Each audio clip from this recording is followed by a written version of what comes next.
going on, guys? Welcome back to the channel. So we're talking Lattafas here. Are you interested in Lattafas? I bet you are, because you clicked a video about Lattafa, right? So I've got 10 in my personal collection that I've picked up over the last couple of years that I feel are some of their highlights. Now, I don't have every Lattafa fragrance, because some of you are going to say, what about this one? I can't believe that's not there. And even though you've never seen me do a review on it, you're not going to be able to believe it's not in this list.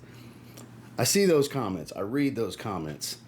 It happens a lot. But as far as the 10 that I have that I think are just must try from the brand, I think these are ones you should really consider. All affordable, all smell great. Literally every single one on this list performs really well also. So let's talk about them. Stay tuned.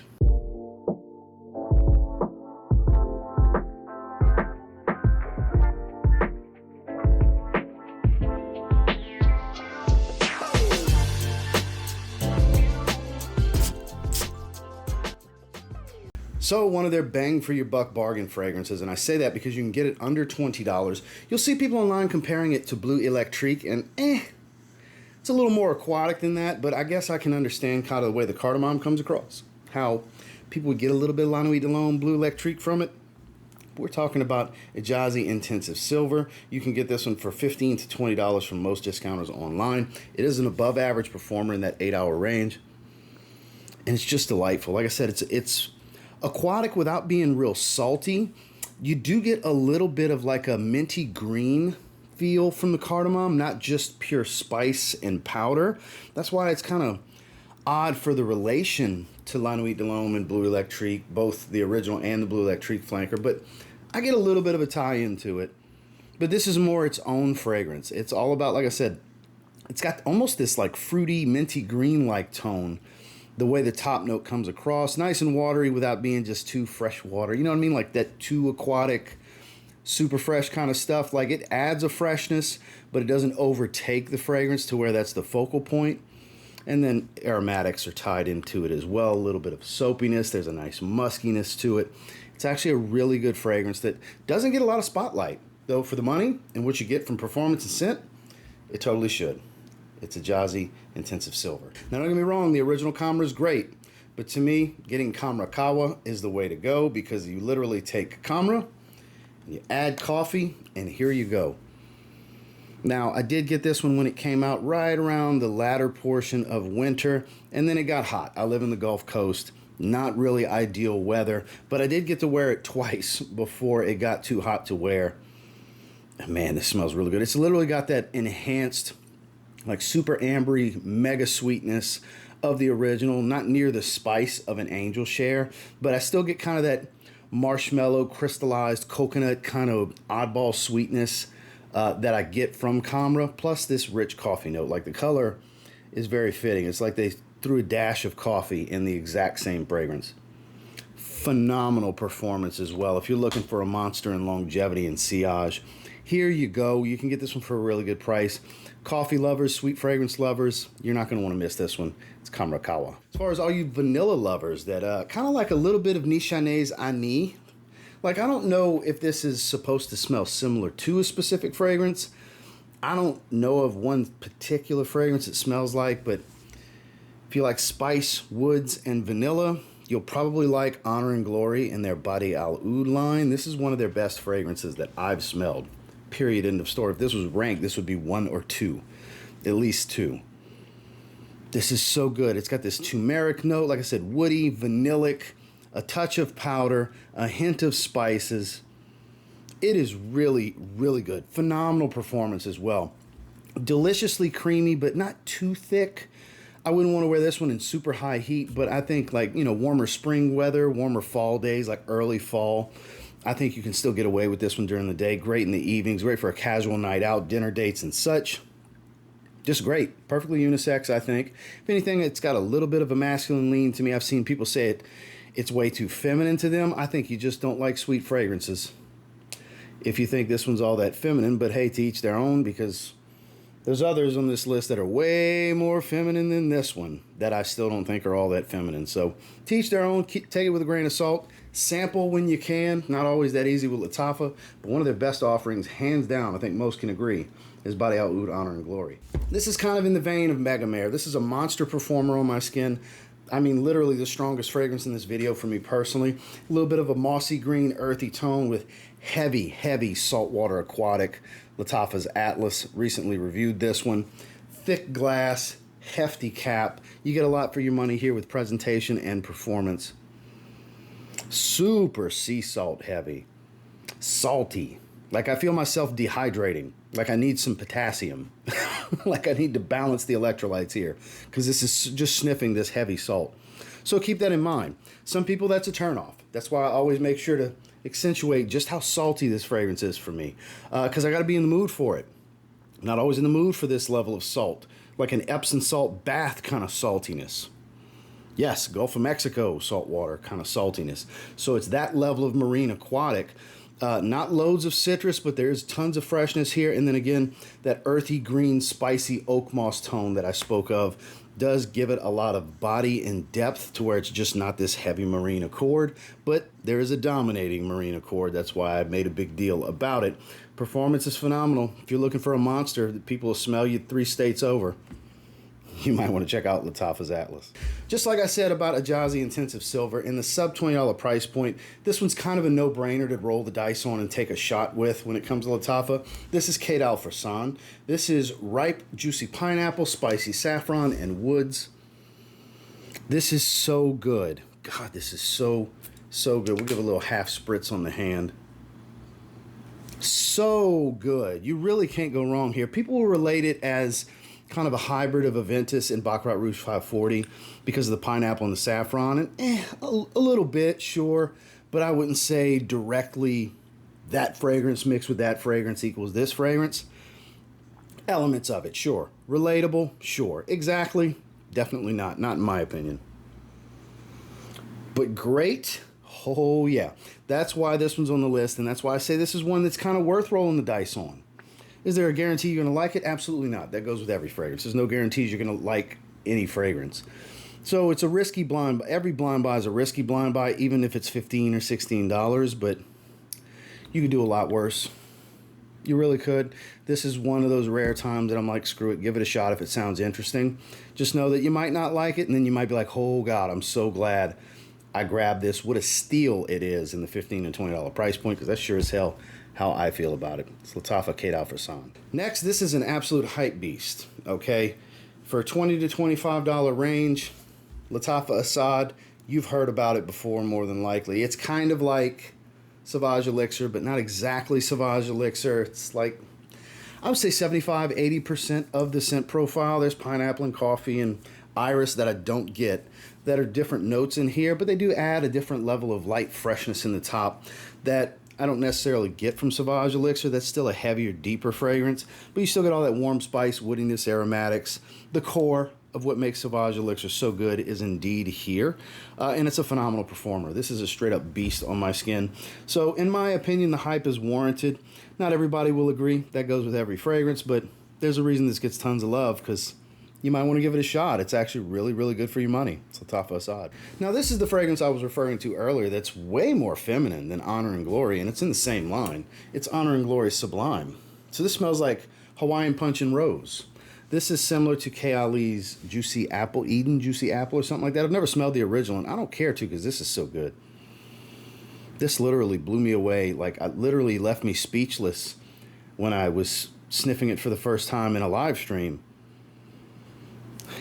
I really love the way this smells. So again, very fresh, juicy Turkish rose. A lot of apple, lychee, like just this enhanced fruit punch, tropical punch kind of smell. That's why my man Dedrick Hicks hit me with the way he described it the first time he smelled it was Hawaiian Punch with rose. And that's really stuck with me because what a great way to describe this fragrance. That's exactly what it smells like. So take that with a grain of salt. If nothing about that sounds interesting, you won't like this fragrance. But if Hawaiian Punch and Rose sounds intriguing, sure does to me. Might want to give this one a shot. Just know it's a crazy performer. You can't overspray this one. I wore 6 sprays the first time and learned a lesson that I had to dial it back to 4. That's how strong this fragrance actually is. It's Honor and Glory. I'm sorry. Bade'e Oud Sublime. Hyper versatile stuff. Smells kind of like Sedley, but a bit spicier. Above average performance. Not a beast, but a great everyday wear with some really good longevity. I would put this one above average performance, but not a beast. It is Mahir Legacy Silver. Strange looking bottle, has the horse head cap, but the scent profile is really good. Beautiful juicy citrus, minty green, nice shower gel feel from Ambroxan. It's got a peppered spice to it. A little bit of a soapy aromatic feel, some creamy tones to it. There's a lot going on here, believe it or not, but it's all pretty well balanced and well rounded to make for a great everyday masculine wear that has that modern nuance to it, that synthetics of Ambroxan without being too synthetic. Now, just know that if you're sensitive to Ambroxan, this might be a problem for you, because some people that are sensitive to it either have severe anosmia issues where your nose will fade quickly, or you might get a headache if you're sensitive to heavy synthetics. So just know, while this isn't the heaviest synthetic fragrance out there, far, far, far from it, I promise. Just know that I think it's noteworthy when it's noticeable Ambroxan that I should start letting people know that there's that potential. So keep that in mind. But for the majority of you, you're probably really going to like this. This is one of their best releases, especially it came out in like January 2023, I think.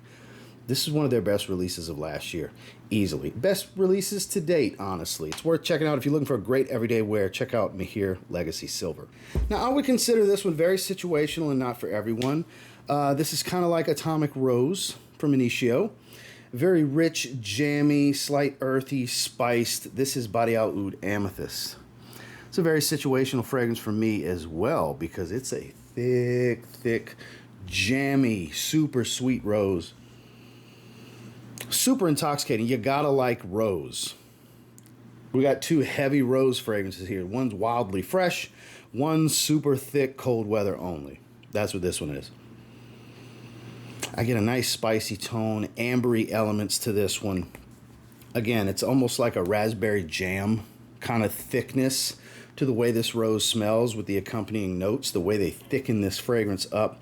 It wears heavy. It has a hefty sillage. You don't need a lot of sprays. It's going to linger. It's going to stay in the room. People are going to smell you if you're in a well-circulated area. There's no two ways about it. A bunch of people around you will smell you. This stuff performs great.